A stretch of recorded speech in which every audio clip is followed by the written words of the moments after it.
అందరికీ నమస్తే అండి. Welcome to sparky vlogs. ఈరోజు పాలుతోటి దోసకాయ టమాటా కర్రీ చేస్తున్నాను.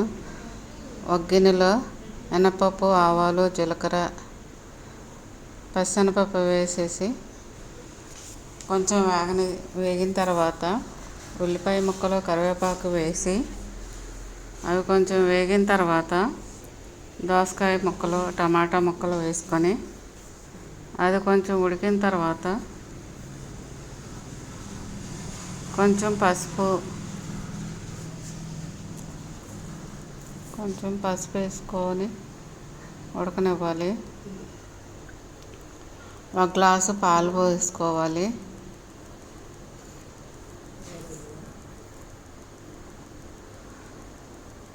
ధనియాల పొడి, జీలకర్ర పొడి వేసుకోవాలి. 2 స్పూన్లు కారపొడి వేసుకోవాలి. మీ రుచికి సరిపడినంత ఉప్పు వేసుకొని మొత్తం కలుపుకోవాలి. ఈ విధంగా ఉడుకుతుంది. మీరు ట్రై చేసి నా కామెంట్స్ ద్వారా తెలియజేయండి. Thank you.